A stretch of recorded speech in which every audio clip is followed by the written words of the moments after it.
I think we are.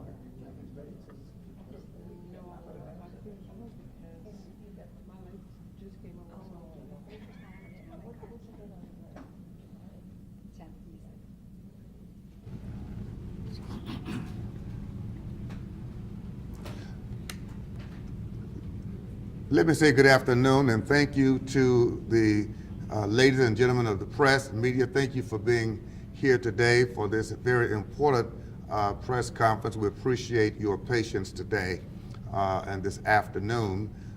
My name is James Dixon. I am humbled to serve as the president of the local chapter of the Houston NAACP, the Houston chapter of the NAACP.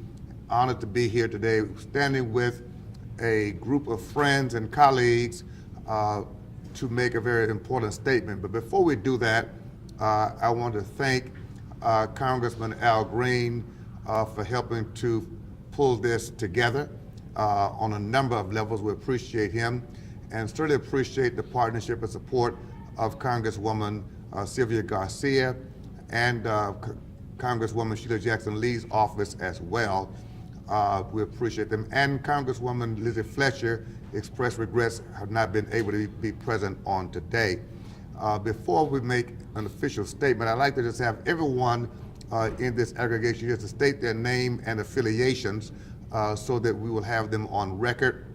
And then the few persons who will speak will do that succinctly at this time. Let me start to my extreme right. Dr. Gilbert, if you will, and let's come back. Yeah, I'm Pastor S.J. Gilbert II, Pastor of Mount Sinai Baptist Church in the heart of the Heights, and President of Houston Metropolitan Baptist Ministers Conference. Gary Nakamura, National Vice President for Planning and Development for the Japanese American Citizens League. Michael Crockett, I'm a businessman in the community, founder of CNS Cares, as well as I'm on the board of the NAACP Houston branch. My name is Mary Ramos. I'm with LULAC District 8. I am the LULAC District 8 Director for the Elderly. Sylvia Donahue McCarter. I'm Vice President of Women in NAACP and member of the Executive Board.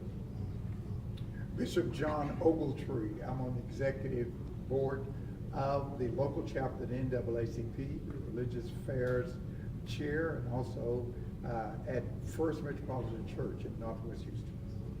Johnny Tate. I am also affiliated with the local chapter of the NAACP, as well as a bishop of the Church of God in Christ.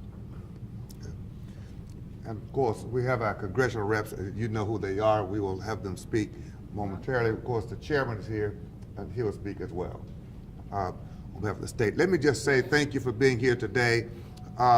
We are here today, of course. Judson Robinson is arriving with the Houston Area Urban League. And I want to mention Johnny Mata, who sent a representative to our meeting, Mr. Ed Rodriguez, on behalf of the Greater Houston Justice Coalition. Again, my name is James Dixon.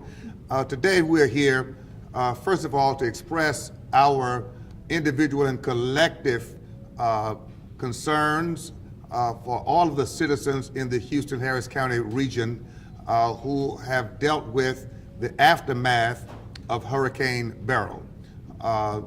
We are all a part of the regional family, and to see so much suffering of the elderly and children and people in every quadrant of our city, including businesses that have taken a major hit as a result of Storm Beryl, a Category 1 hurricane that left us only grateful that this was not a Category 3, 4, or 5. To think of what the devastation could have and would have been had it been of another strength. It's a wake-up call to us in a significant way to suggest that it is very necessary that CenterPoint and all of our leadership began to think together about what we need to do to better prepare ourselves for these devastating events. We live in a storm-prone area, and clearly this storm let us know that we were not ready for something more significant. Today, we had the opportunity to have met with lead principals of CenterPoint, including CEO, the President Jason Wells, excuse me. Jeff Wells is a pastor, so I don't want to insinuate that that's the same person. But Jason Wells, along with the Senior Vice President, as well as his Government Relations Director, and as well as a board member of CenterPoint, Mr. Ricky Raven. We appreciate the fact that they were willing to sit with us for a meeting that went a little longer than we anticipated. I would express my concerns that I shared, and of course, we'll have our delegation members to speak to the question that they raised and the answers received. We do know that CenterPoint, we're all grateful that they were willing to acknowledge that there were mistakes made in this situation and things that could have been done better. This was not a meeting where anyone is in denial. We do appreciate the fact that they had already begun to think about what they could have done better and things that need to be done now in preparation of perhaps future storms. And CenterPoint, of course, will speak for themselves on more specifics. But I will mention this, the need to make certain that they communicate much better to the entire community on a more consistent basis was one of the featured topics in our dialogue and conversation. So many people, and all of us here represent thousands, if not millions of people, and our constituents were asking, church members, citizens were asking questions that leaders did not have answers to. CenterPoint acknowledges that there was a major gap and a major void in terms of their process of keeping the community informed and keeping our leaders informed. And that's one of the things that we insisted on collectively, that you should not be an elected official on the city, county, or state or federal level and not have up-to-date information directly from CenterPoint that we could be passed on to all of our constituents. I'll speak as a pastor of a church that was in the dark for 8 to 9 days to tell you that we fed 5,000 people on 3 different events in the dark without electricity, because churches serve as community centers, not just as worship centers. And I'm speaking for pastors who are here and others around the city and region who also were serving people, because churches are cooling centers, churches are shelters, churches are feeding centers, and churches and community centers were without power and without communication. We talked about a number of those sorts of incidents that made this a very difficult situation to manage. CenterPoint did give commitment to us to visit these matters and others in a way that would be not only reactive, but proactive going forward into the future. I will close with this and then have our delegation members to speak. But let me say this, it's very important that we understand that although there are mistakes, although there are admissions, we do need to also remember that we're humanity. We are fellow human beings and fellow citizens. We're asking all of our citizens, thank you for your patience, but let's be sure and not do anything harmful to workers who are in our communities trying to restore power and help to bring our communities back to a place of normalcy. Violence is not an answer. We understand anger, we understand tempers, we understand the passion, but that's not going to help anyone in any positive way. So we're here today to say collectively, we want to see better coming from CenterPoint, better responsiveness and preparedness into the future from an infrastructure perspective, and some of that will be spoken to on today, but also from a human concern and human care perspective. There are things that CenterPoint could have done and hopefully will do into the future that will help mitigate the negative impact on citizens when these kinds of natural disasters occur. At this time, I'd like to ask our congressman to come, Congressman Al Green. I appreciate him again for his support, and then Congresswoman Sylvia Garcia will speak, and we'll move forward from there. Congressman Al Green. Thank you very much, Bishop. I greatly appreciate the energy and effort that you put into this endeavor. Let me thank the members of the press for being here as well. And please allow me to express my concern for those who are still suffering. There are some people who will be suffering long after the storm has passed on. There are some people who are inconvenienced, but there are others who have family members that will no longer be with us. And we ought not forget that they are still in need of some help. And we want to provide all of the help that we can to assure them that they are not forgotten. This is important. And as to the comment that the bishop made about the persons who are here working, many of these persons are from out of the city, out of the state. Their family members are part of this process by virtue of them having to be here. They are without their family members. We ought to care enough for people who would traverse some great distance to help us, such that we will want to protect them. We will want to make sure that they know that we care about them, and we want their family members to know that we care about them. This is important. Let's be kind to those who are here to help us. That's right. Now, I was sort of the unofficial note taker at the meeting, and I'd like to give you some of my unofficial notes. And these are some of the things that CenterPoint has agreed to. These notes are here in my right hand, and I believe that they are fairly accurate, but if CenterPoint differs, they will tell you so. One of the things that they've agreed that they will do is they will have press briefings. Now, members of the press, you ought to be proud to hear this. They've indicated that they will have daily press briefings if a similar circumstance should manifest itself. I think that's important. They've said that they will explain the length of outages to people. There are people who go on and they don't know what to expect and when to expect to have power again. Well, they've said they want to correct that, so they will explain the length of outages. They have an outage tracker that will be fully functional in August. This means that they will be able to better track the areas where there is a lack of electricity so that they can allocate their resources appropriately and timely.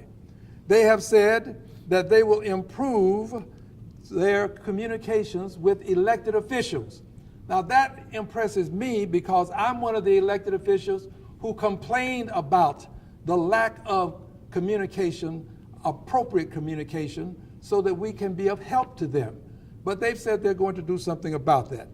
They said that they will need the ability to expand what I call their tree trim area, the area around those trees that are falling and the trees themselves that fall. We want to make sure that that happens, and I'm going to hold them to it.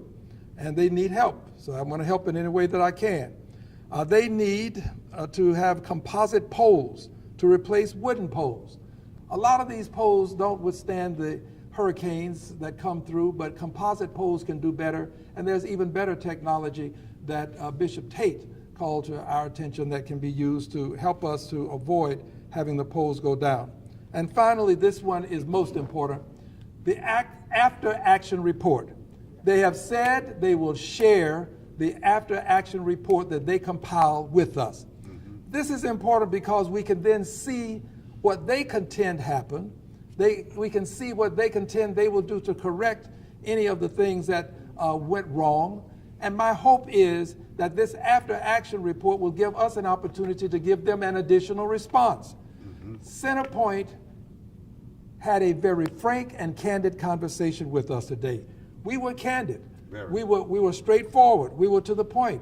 We spoke on behalf of the constituents that we serve. Yes. They needed to hear the voices of our constituents, and we carried that message to them. Finally, this, I appreciate the fact that they were humble.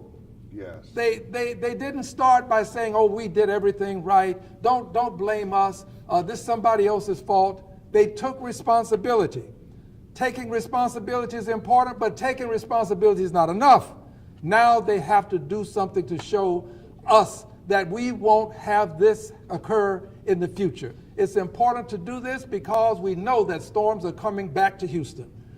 It will happen, and we want to make sure that we are prepared. So Bishop Dixon, what you have done to allow the community's voices to be heard is something that we ought to celebrate and appreciate. So I thank you for what you've done, and all of my colleagues and friends who are here with us, but you are the tip of the spear. You were there to assure us that we would be present, and that means something. Thank you, Bishop. I yield to my colleague who represents a district right adjacent to mine, who came to Congress prepared to serve, having served as a city controller, having served as a state senator, having served as a judge, and now a congressperson. Would you welcome my colleague? Thank you. Absolutely. Thank you, Congressman, and I'll begin there.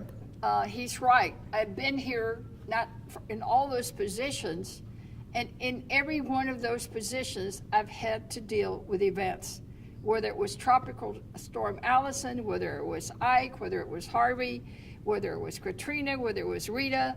We've always had events because we are flood prone and we are storm prone. But the reality is, I'm just sick and tired of the same excuses from CenterPoint every time we go to one of these events. As I said, and have been quoted on already, I'm just mad as hell. And I'm still mad as hell because even today we've got 10,000 customers more or less, and that's customers. Remember, a customer could be one apartment, but that apartment's got 200 people. A customer could be one house, but they've got 5 people. So it's more than just 10,000 people that are still being impacted, and I feel their pain, and we must continue to make changes at CenterPoint so that we don't have this situation still on day 11 after a storm. And as Congressman Green reminded us, we've got to remember and not forget all those that have died. Yes. Because some have died. I think the number is at what, 17? I think that's what the last number I heard. You know, that's people that, but for some better preparation, some better coordination, we could have proactively done something to save those lives. Throughout all of these events, and throughout my entire career, there's 3 things that they always remind us of, and they're all C's. That you've got to have communication, you've got to have coordination, and you've got to have command and control. I think CenterPoint failed on every single one. He talked about communication. Yeah. If you don't have communication, there's people making up stories. Things got on social media. It makes things worse, not better. If you don't have coordination and we don't know where you're coming, when you're coming, we don't know where you're going to send these folks that came from out of town, and we bless them and we thank them because they came. But we had stories of some of them sitting around waiting for instructions. I don't know if it's true, but it could have been a lack of coordination and command and control. It just looked like chaos coming out of CenterPoint, not command and control. The command and control I saw was Judge Hidalgo and Mayor Whitmire, but I'm not sure even they knew what CenterPoint was doing. And that's the problem. And to their credit, he did use the words, he said, we failed the community. And I agree with him. And they failed miserably on all 3 points. This meeting we had today, we should have had 2 months ago to prepare. But that's why we're here today, because we want to move forward. And with the leadership of Reverend Dixon and everyone here around us, we hope that we can work closer together with CenterPoint to make sure that people are not left behind.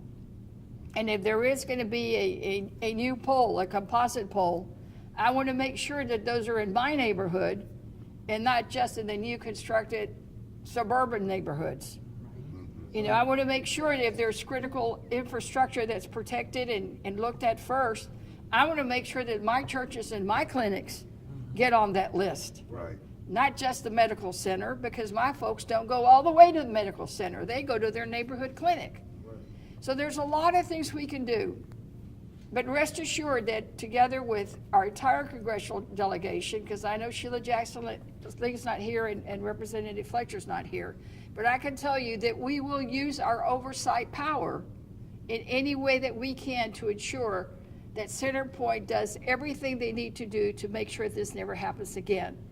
Because we do send federal dollars. That's your money. And we're going to make sure that they spend it for the reason we gave it to them, and that they do it and do it quickly. Because yes, they made a lot of commitments. The real question will be, how soon are they going to get those things done? Because the goal has got to be no more deaths, no more fatalities, no more injuries, and that, frankly, this doesn't get repeated. I'm tired of it. I'm sure the community is. So thank you for being here today. Thank you very much. Let me, as we bring Chairman Ron Reynolds of the our state representative, I do want to say that what you're hearing is that not only were people in the dark in terms of electricity, we were in the dark in terms of information. Right. And we should be all in the light. It should be knowledgeable. We should know, and that's what we really hammered home to CenterPoint on today. And their crisis management processes failed. And we are deliberately saying that has to change. And we want an ongoing dialogue with CenterPoint, that we don't find out reactively when something happens. We're all working together proactively to prevent and to mitigate some of these circumstances. State Representative Ron Reynolds.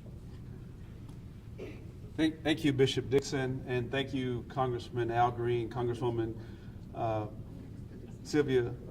I want to thank the pastors for being here, the clergy, NAACP and LULAC, because this was truly a community meeting today that we had with CenterPoint Energy. And I will definitely say that there was a colossal failure from CenterPoint, but it just doesn't stop with CenterPoint. I can tell you at the state level, the state has oversight over from the Public Utility Commission and ERCOT over CenterPoint. And one of the things that we learned during Winter Storm Uri was that we didn't have a secure grid. And at the time, I served on the Energy Resources Committee, and we had hearings, and we found that there were best practices. Now, some of those practices we did implement as a state, but some of them we did not implement. It's unfortunate that we still have a Band-Aid approach when we need a holistic approach, because as Congresswoman Garcia stated, we know that we're going to have more hurricanes, more storms. That is the reality. But how do we prepare for it? How do we become more resilient? And so we have a duty at the state level to make sure that we have reliable electricity for customers, for consumers. And it is sad that we had human loss that could have possibly been prevented. Now, we know that there are certain things that are called acts of God, but there are some things that can be prevented. And there are many instances that could have been prevented from Hurricane Beryl. And so I'm looking forward to the state. We've already heard from Governor Abbott that there will be investigations. We've already seen Lieutenant Governor Patrick call for a special interim committee. I'm calling on Speaker Phelan to have that from the House. And we have to implement some things at the state level to have more oversight, more transparency. There was the failure of the seas. And so thank you at the federal level. We will definitely make sure at the state level we do a better job because we cannot continue to have crisis after crisis and be in the same position. So thank you all the stakeholders. And I want to thank CenterPoint for listening today, because we didn't cut any corners. We were very direct, we were very frank, and we shared the frustration and the pain from our constituents. So Bishop Dixon, again, thank you for assembling us together. I look forward to an ongoing dialogue and then reporting back to the public so we can restore trust from the people who have lost it from this failure that could have been prevented. Thank you. Thank you. Thank you very much.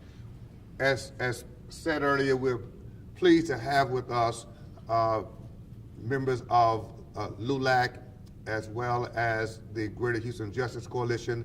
I'm going to ask that Mayor Ramos would have a word on behalf of that community, that constituency, because she understands firsthand what this is really all about. Mary? Thank you, sweetheart. First, let me thank the press so much for having time to come out here and then wait for us after our meeting. I think that meeting was very productive with CenterPoint. We made our issues known to them, and I really liked their response to us. But let me say that the most important thing to me, why I attended today, was because I care about the elderly. I am the LULAC District Director for the elderly, and a lot of these nursing homes didn't have power for days, especially one that has handicapped senior citizens. No power, and this like an 8-story building. How are they gonna get down? I do not understand how come those were not taken care of first. And it should have been number one on the list. Hospitals, churches, senior citizens, these are the things where people go for comfort that should have been taken care of. So I hope CenterPoint does exactly what they promised us they were gonna do and take care of all our citizens, because just the loss of one life is too many. Thank you so very much, Mary. As you see, we represent the entire community. We're grateful to have Gary Nakamura here with the Texas Mutual Advocacy Coalition. Gary, would you come and just have a word, please? Hello, my name is Gary Nakamura. I represent the Japanese American Citizens League. We are the oldest and largest Asian American civil rights organization in the country. And I also have the great pleasure of serving as a founding board member of the Texas Multicultural Advocacy Coalition with Bishop Dixon. This whole situation, as you already know, is extremely tragic. Obviously, it hits all of us. The Asian American Pacific Islander community has been hit hard as well. So I'm very grateful to Bishop Dixon and the leadership of Congressman Al Green and Congresswoman Sylvia Garcia and our city level leaders for making sure that all of our voices are heard. And that's so important for us to continue to coalesce together and to work with each other and to make sure that all segments of our population are represented. So I just wanted to, on behalf of our API community in Houston, I just wanted to show my support, and I thank all of my colleagues again. Thank you. Thank you. I don't want to fail to mention that County Judge Lena Hidalgo did have a representative in the meeting. She was traveling but had not be there herself, and did speak with Mayor Whitmire. He was invited to the meeting, could not for schedule reasons, but did give his support to the need for us to have this very important meeting as well. And I want to speak to that. And Congresswoman Lee did have a representative in the meeting speaking on her behalf as well. We want to be sure and acknowledge that. I do want to ask at this time, Dr. John Ogletree, Bishop Ogletree, is going to speak on behalf of the pastors. The pastors who are here are all judicatorial leaders. They have churches and constituents under their leadership, so we're so pleased to have their influence and their voices in this conversation. Thank you, Dr. Gilbert, for being here, Houston Metropolitan Ministers as well. We appreciate you. Bishop Johnny Tates, thank you. And now Bishop Ogletree will speak.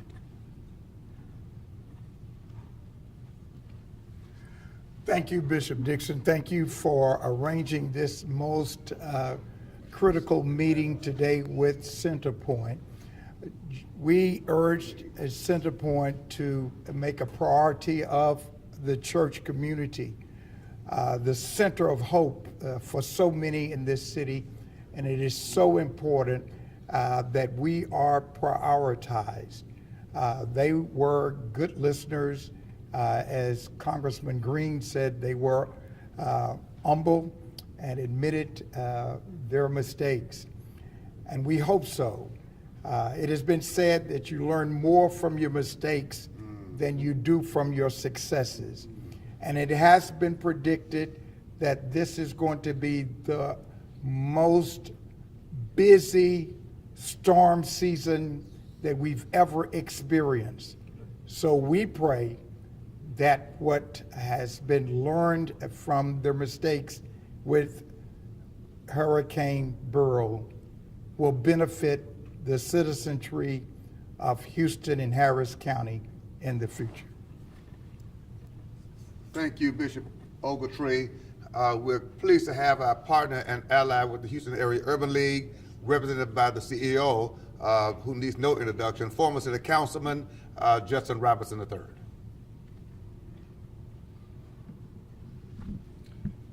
Thank you, Bishop. To my colleagues who represent thousands, if not millions of people throughout the region, I want to thank them for joining the leadership today to have this important discussion about what can we all do better. CenterPoint had an opportunity to really listen today to ideas that we had, observations that we made about things that could have been done better. It is my hope that they will take the wise counsel of this body to their leadership table. And when it comes time to make plans about the future of our city and how to protect those who are most vulnerable, that is top of mind. Our seniors, those who live in homes for the elderly, our schools, our churches, people who already live on the margins have to be included in the thought processes when you talk about when is it time to buy poles, when is it time to consider generators for those who have need for them, when is it time to do other things that perhaps best practices are being done other places that we are not doing here in our hometown. It's a company that has stood beside us in so many ways for so many years, and we see this as an opportunity to do better. 17 people? 17? That should never happen in a city as sophisticated, as organized, and a city that works together, like Houston, Texas. So we hope that moving forward, we won't have these discussions again because we've had them in advance of disaster. Houston is a disaster place.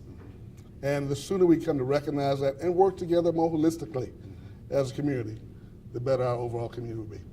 Bishop Dixon, thank you for your leadership, sir. Thank you. No, I want to thank the team. It's a collaborative effort, and certainly we're grateful for all of us and appreciate all of us. I'll close with this, and if there are questions from the media, it's very important that we put people first. Yes. That is the central message and the galvanizing message, that we have to put people first, and we have to put the most vulnerable people first, because vulnerable people, if you're already in poverty and then a hurricane comes or a freeze or a storm or a power outage and you're already behind, we cannot imagine the pain of those individuals.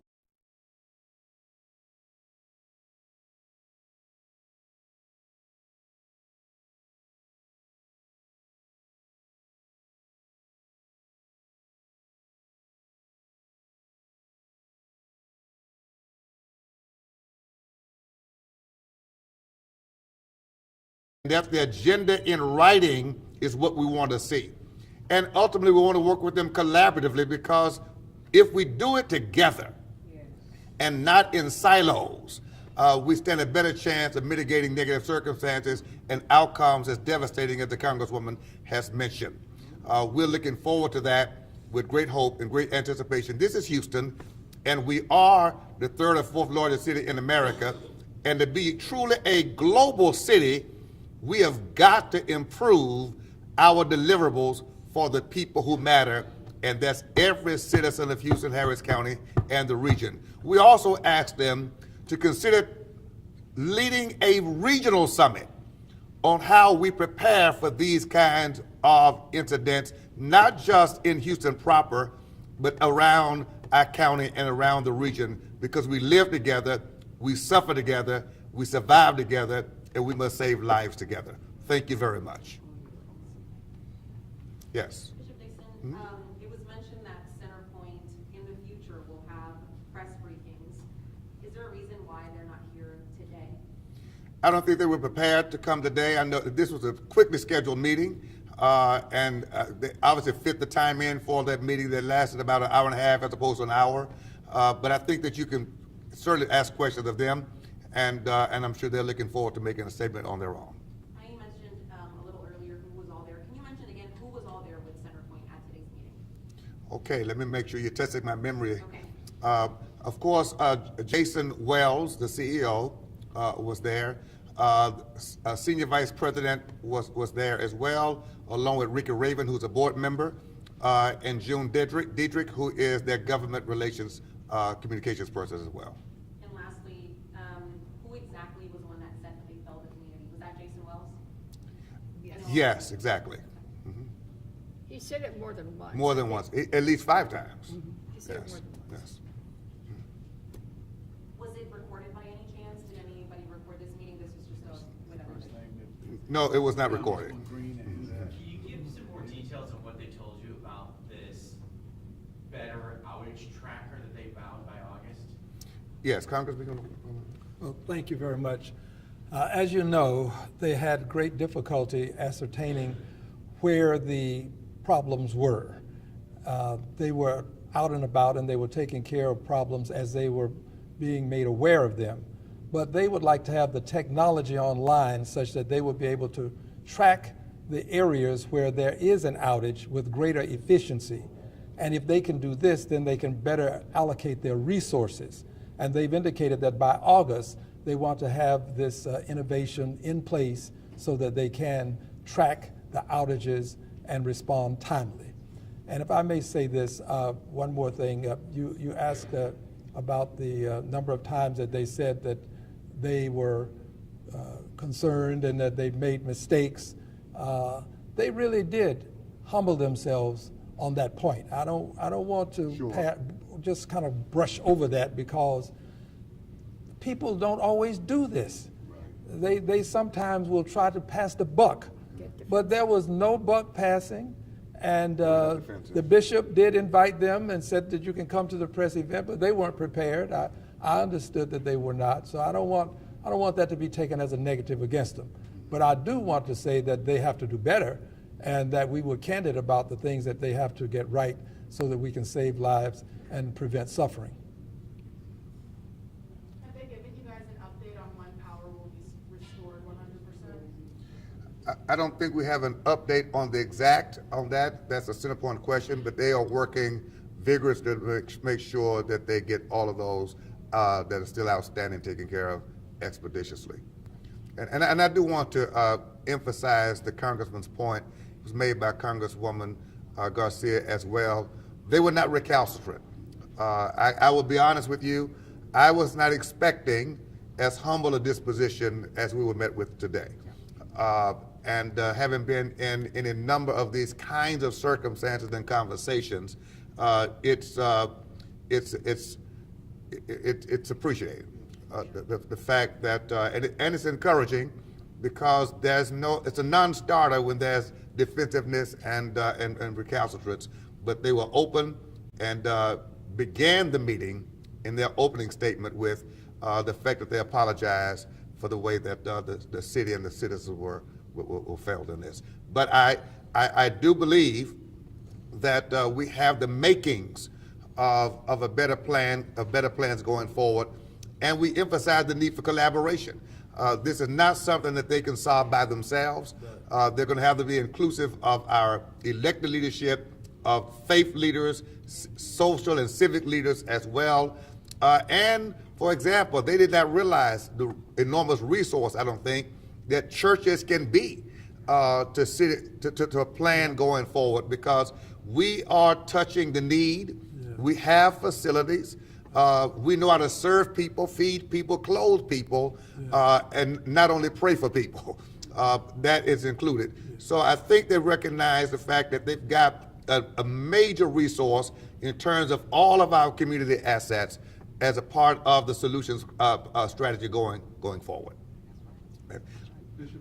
Yes. I just want to say this. So to They did send a communication, I just looked, that came out today, that they would have electricity restored today they did 98%, by the end of the day tomorrow, 100%. That was the communication they sent to the state legislators. That all the people who could receive electricity, meaning that there was no other kind of barrier, that they would have electricity restored by the end of day tomorrow. So they told you every outage should be restored by tomorrow? Yeah, barring any other issues. Okay. Yes. Any other questions? Thank you. Let me thank you very much again. We appreciate that, and this is again, we appreciate your patience for us to return, and want to reiterate, of course, that first question. We don't have any tape recordings of any meetings, and we don't suspect that there are any. Okay. Thank you all very much. Maybe we'll see.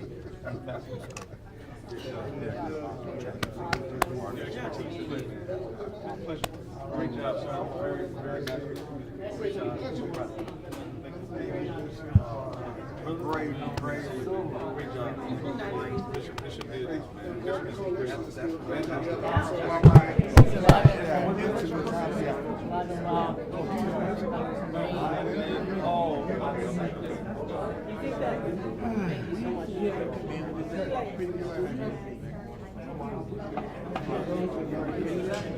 that